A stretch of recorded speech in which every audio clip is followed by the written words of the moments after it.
by doing this work in step 3, you have gotten enough connection to the inside that you really rule your own feeling, that you really rule your own good feeling. It does not necessarily mean that you cannot feel not so good. This is still possible. But the moment you want to feel good, you can feel good. The moment you want to feel good, you can reach inside without needing any particular technique and bring this peace and happiness and bliss back to the center of whatever you are doing and move forward. You are still free to feel sad, you are still free to feel angry, whatever you want. Up to the end you are free. The whole idea is to get free. So also here you are still free. But you have truly become already free because you can direct how you feel. Now, of course this is actually true for everybody. Everybody, if they want to feel good, they can feel good. Only they don't think it is like that. So then for most people it is not like that. In Satvapatti you really have realized this. In Satvapatti you really have gathered so much understanding that you understand, okay, happiness is just a matter of choice. This is Satvapatti. And by this understanding you have it. But as I explained before, this understanding will not come by reading books.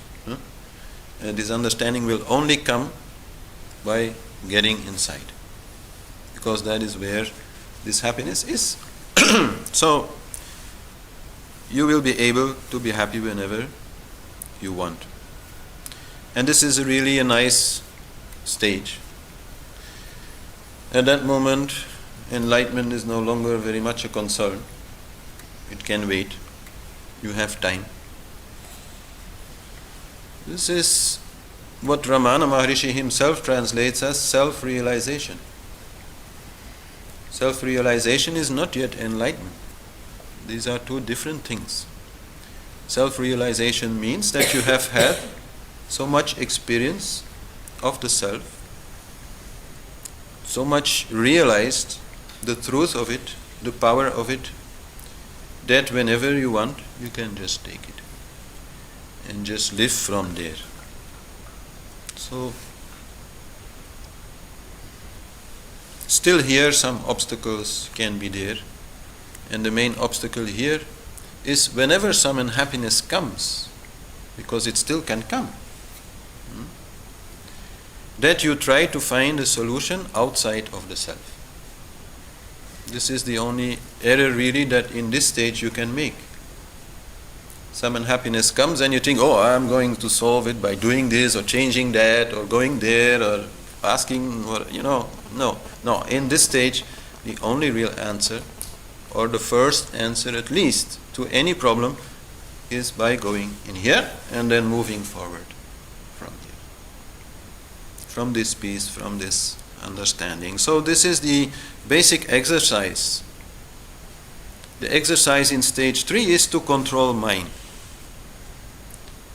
In stage 4, the exercise is to stay happy.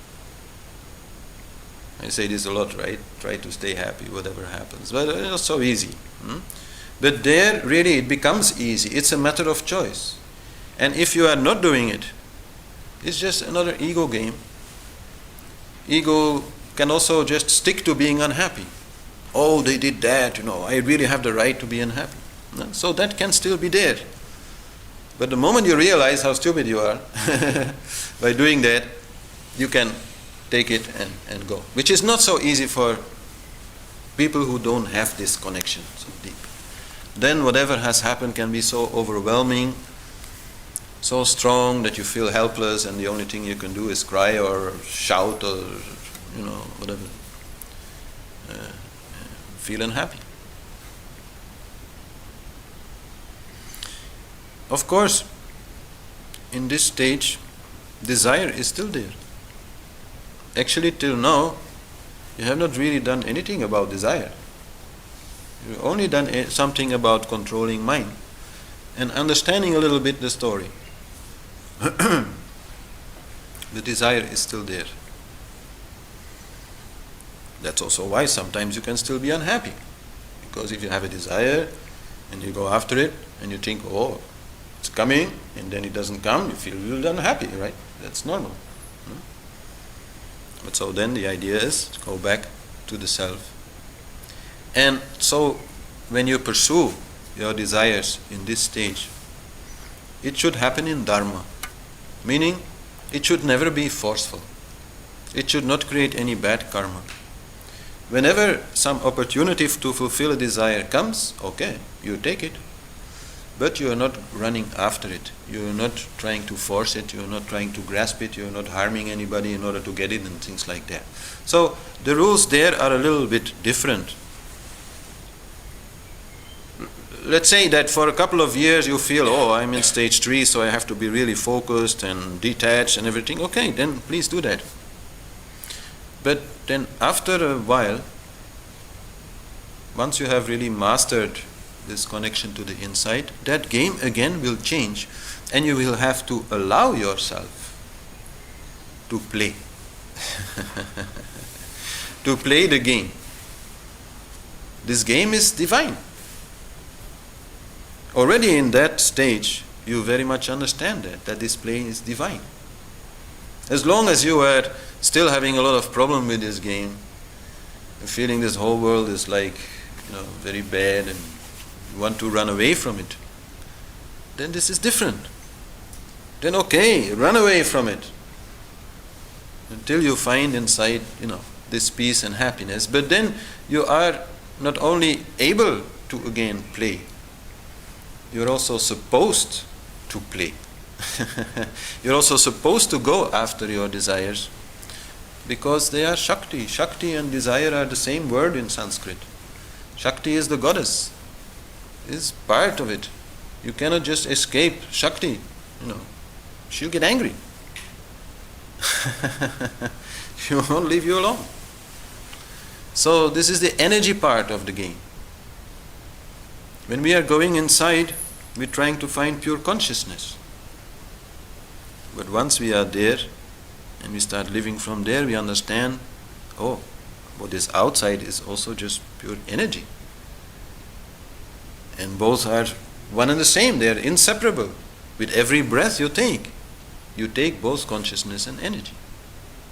So then to also play the game of energy becomes a requirement on the path of yoga. And you have to be willing to suffer for the goddess. You have to be willing to suffer for your desires. You have to really start playing the game. Like a real human being, my teacher used to say. Because then you are really knowing, and you're having this capacity to play the game and accept that sometimes you lose. To play the game without becoming an animal who is, like blaming others or hurting others or doing wrong things. Then you can really play the game, be like a normal person in a way, but at the same time, being quite different than most people, because your heart is open, and you still desire whatever you desire, but you don't need it because you have something else. You have this connection inside. So this opposition between stage 4 and stage 3 is often very confusing to people. They would all love to be in stage 4. Obviously, we all would like ourselves to see, like, oh, I'm in stage 4. Now I really can play the divine Leela. But as long as you cannot be happy whenever you want, you are not there, I'm sorry. As long as you are not happy whenever you want, you need a little more exercise, a little more seriousness, a little more, staying away from desires is, a good idea at that point. At least 1 hour a day. Some exercise is needed.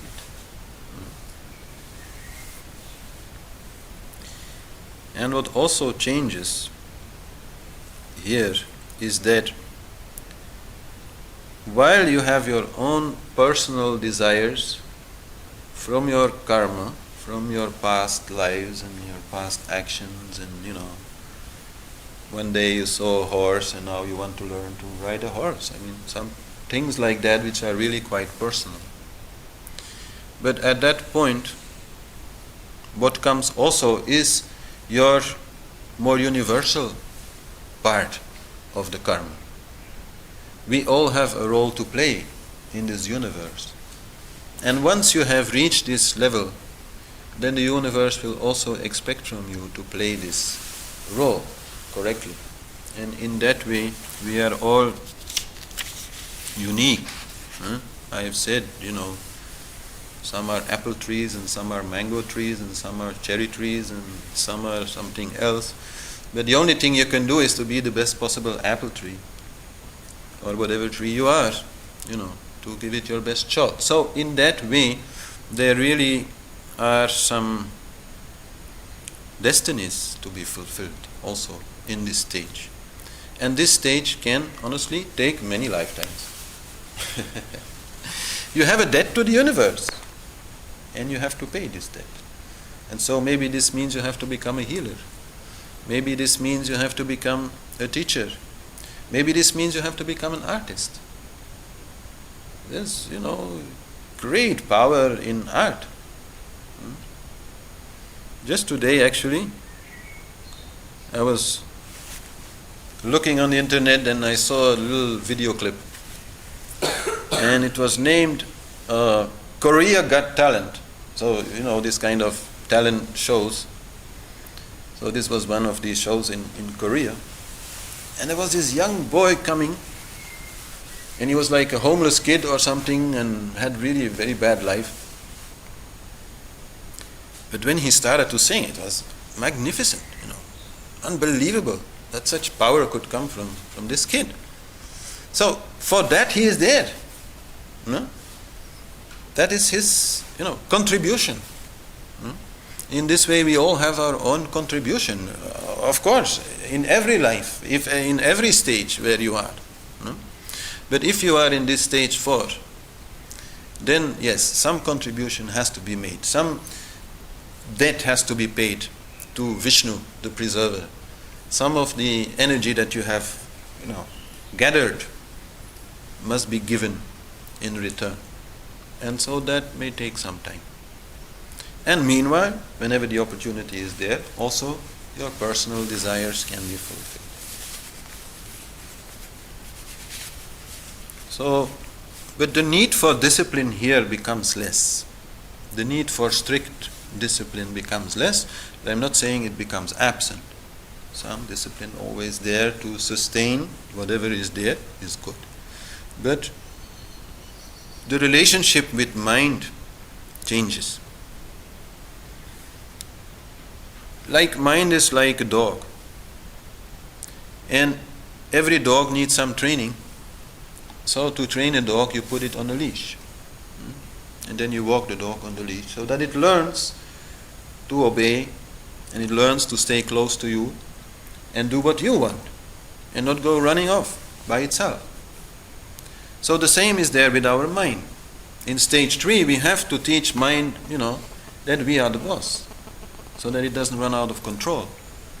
That we are not thinking all kinds of things that we don't really want to think, but somehow we can't stop ourselves thinking like that. That we really get this control. So for that we need to put mind on a leash. But in stage 4, then again this leash has to go. Maybe 5 minutes a day. It's still good. But the relationship has to change from something which is controlled to something which becomes your friend. Mind has to become your friend in this stage because mind is also the tool that you are using to fulfill your karmic destiny, to fulfill your role. So mind has to be your friend. Like a dog, when it is really properly raised, then the leash is probably used. But the dog is also given a lot of love. And after a while, through the exercise and through the love, the dog will stay close to you without the leash. There's many people actually with dogs who never get to that point. And the whole life the dog is on the leash. Only maybe in their own garden they can let it go, but the rest of the time always it is on the leash. You don't want to live your life like that with your mind. To always have it on the leash, always under control. This is not the idea. Mind is also divine. So you have to make mind your friend. So that changes things. And you start working with mind in a different way. But mind is obeying, and if it is not obeying, it goes back on the leash, sure. Then you need a little step backwards, and you have to do that. And that is actually also something which then changes the opposition that you feel towards the need for exercise in stage 3 has gone in stage 4. In stage 4 you really have so much experience with this game that you understand that sometimes mind is just a little bit like getting out of control. It's the nature of mind. So you don't take it personal. Whatever is needed to put it back in control, whatever is needed to again calm it down, you will use it. And if you're used to using breath, you will use breath. If you're used to using the mantra, you will use the mantra. You will not think about it. You will not feel, oh, why do I now have to do this again? No, you will just do it. It's like, like you take a bath every day. It's like the same thing. So,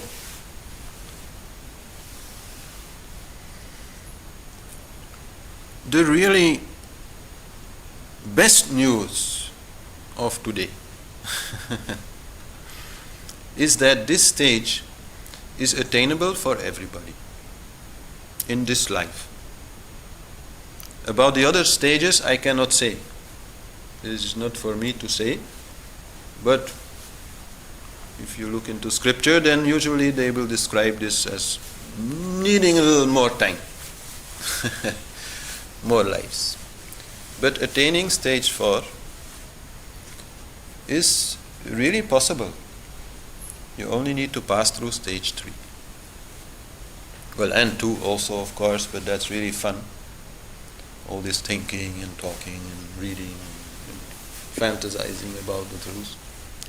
But this little effort of stage 3 is required to reach number 4 in any serious way. As I said, everybody sometimes, feels like nothing can happen. Yeah? Until maybe something happens. Then again it goes. So that's what has to change. And then so it's just a little effort, and really, if you look at all the suffering that people go through in their lives, then doing this little bit of extra suffering to attain that stage is really like very logical. So, but still hard to do, I know, and be, confident in the path and confident in yourself. Ultimately, you have no choice but to go up. The next stage is called Asam Shakti. Asam Shakti means literally no desire. You can also translate it, and I prefer that translation from Ramana actually, which is non-attachment. Non-attachment is different from detachment. Detachment is forceful. It is something you do. It's an action. You're thinking about ice cream and you say, no, I don't want to think about ice cream. In this stage, you never think about ice cream. You are non-attached. You have no more personal agenda, no more personal desires left. That is all finished.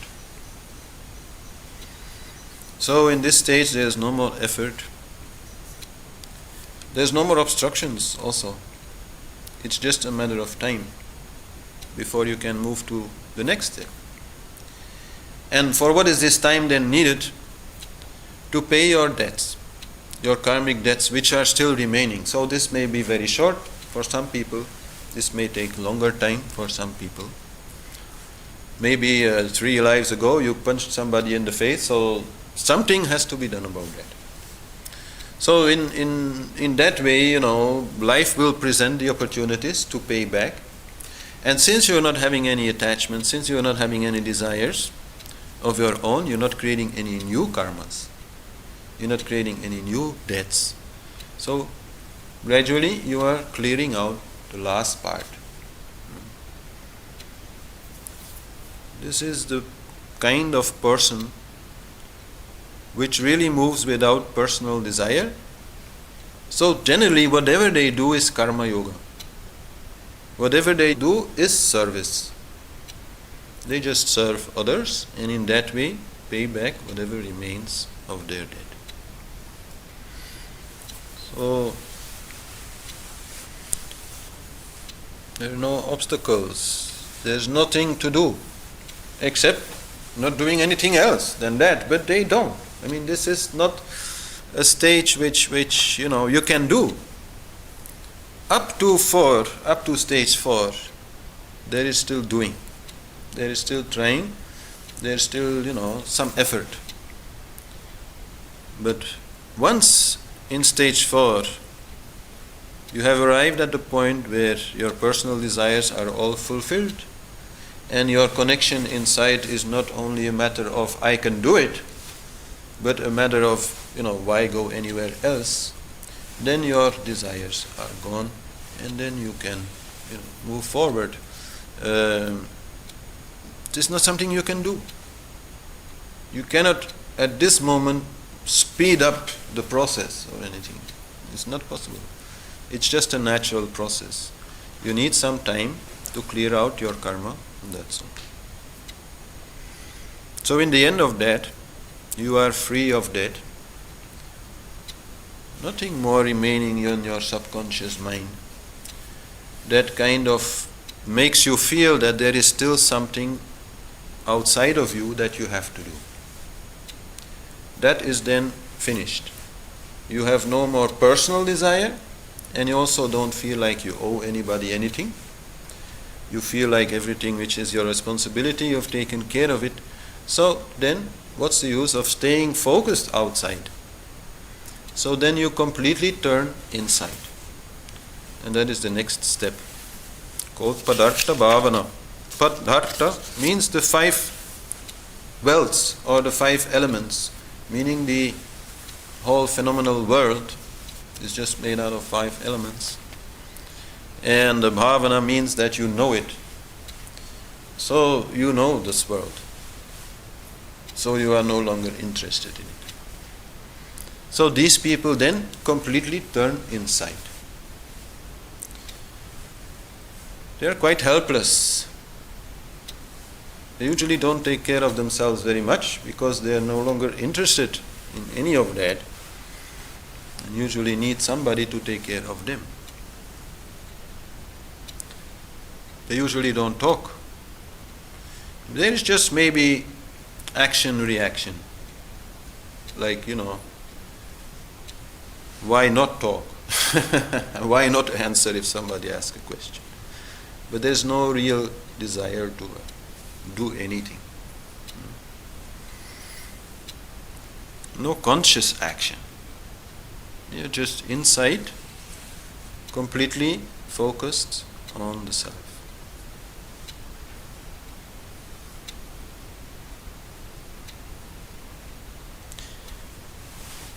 If this stage is just there and not any of the other stages are still involved, then it can take a short while.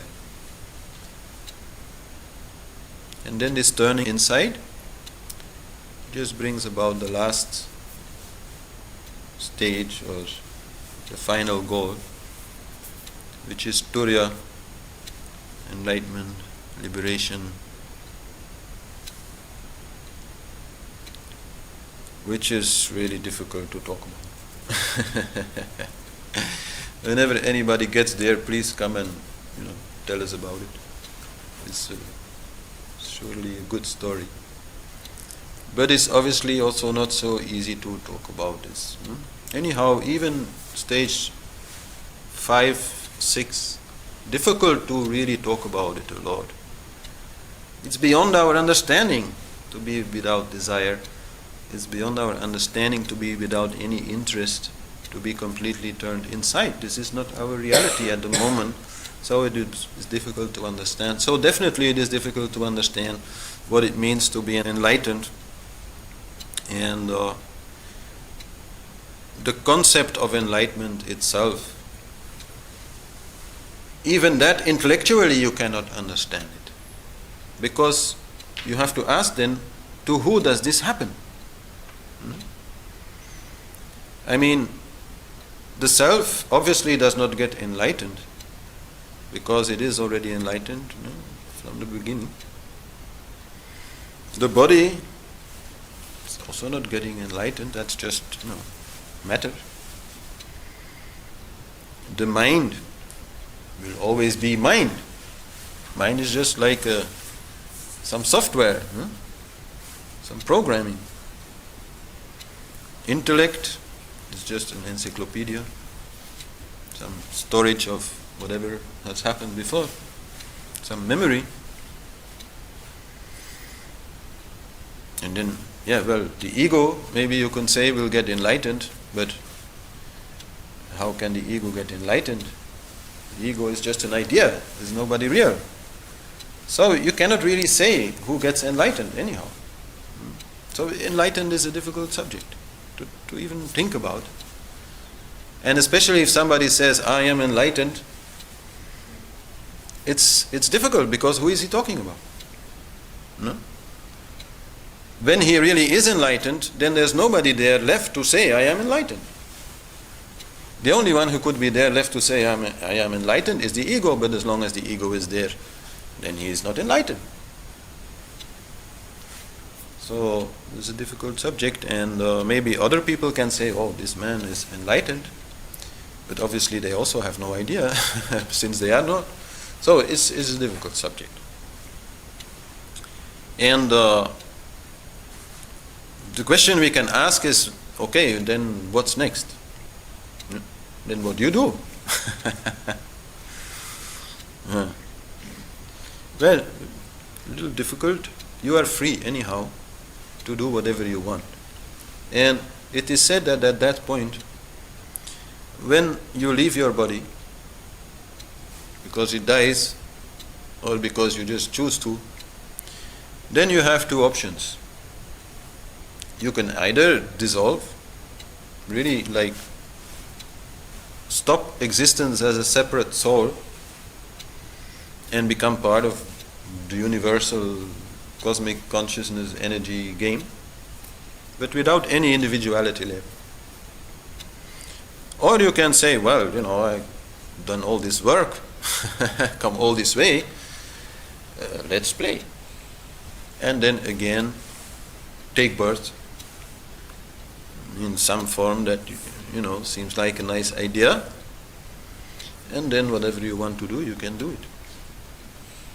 And then some may be becoming like, as the Buddhists call it, bodhisattva, meaning that they are really reincarnating to help others reach the same spot, like Buddha or maybe Dalai Lama.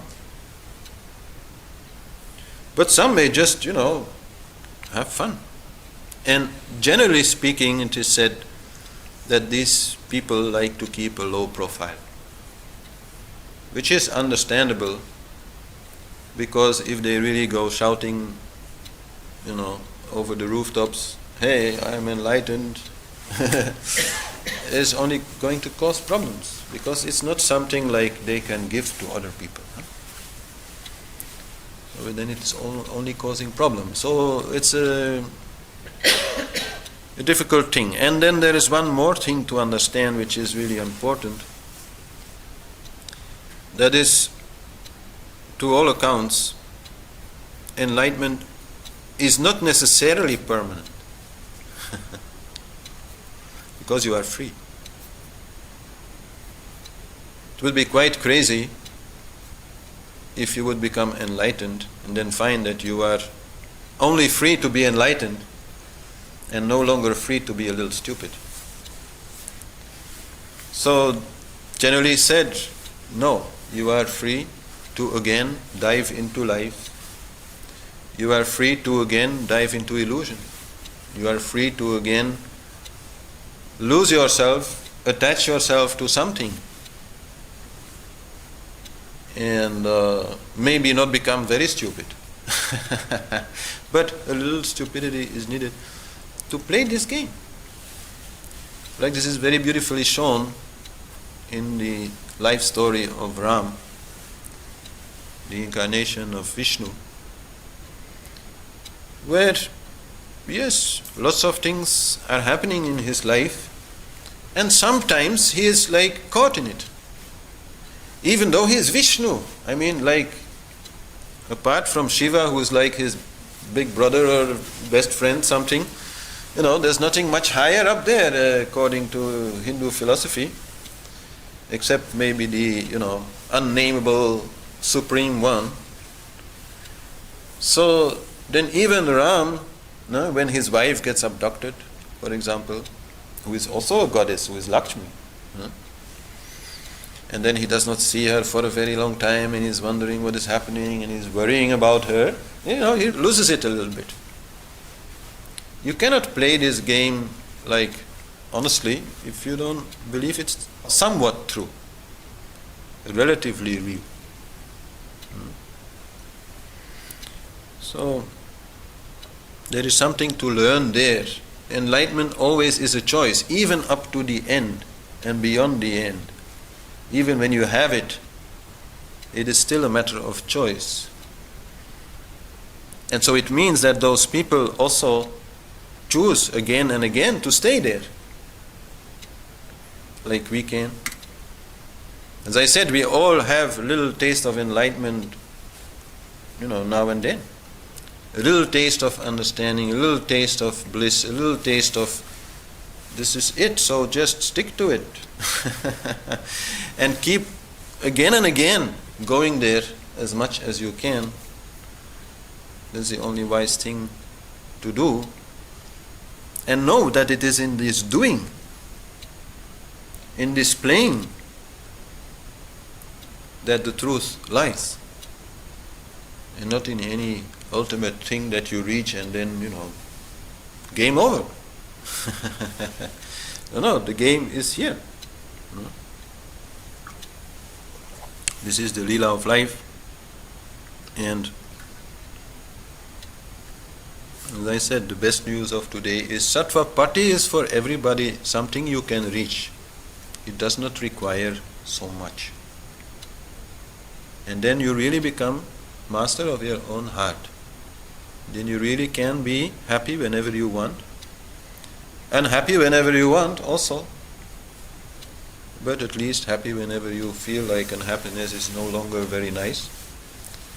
And then you are a little more free to really enjoy the game and really go after those things that are your desires. Because honestly, we all have many desires that we don't really even dare touch. We don't really even dare think about it, because we are afraid that if we're going after it, we're going to be disappointed, we're going to be hit in the face, we're going to have all kinds of trouble. So we try to kind of stick to desires that we think we can manage, that are somehow acceptable, for us to go after. But once you are no longer afraid to get a little bit hurt, you are no longer afraid to a little bit fail, because you know that you can anyhow again return here, and from here everything is fine again, then you can really expand your view, and then you can really do a lot of nice crazy things, whatever you want. Any desire that you have, you can try to fulfill it, remembering your heart, not forcing it, as I explained, sticking to Dharma, sticking to truth, but still going for it. And try to do, really great things, which at that moment you really can do. I think it's a very logical growth through these 7 steps. And most people who are involved in yoga, they are in the first 3 steps moving around. sometimes a little doubting if yoga is useless or useful. No? Sometimes just trying to understand, okay. Sometimes trying to do it, okay. So, and then there you are, and each has its own importance. As I said, trying to understand is important, and trying to accept that yoga has a place is important, and then trying to do it is really important. And this will come, at some point it will come, don't worry, In ancient tradition, then the idea was that people should come to stage 4, at least to the beginning of stage 4, before age 25, before they would get married and really go into life. So that already this mastery would be there, this connection to the inside would be there, and they could, live a very nice life, marriage and children and work and all these things, without getting so confused. So this was the original idea. But of course we are not from this society, we have grown up a little different way, and if you are young then you mostly want to play, so I think you should play.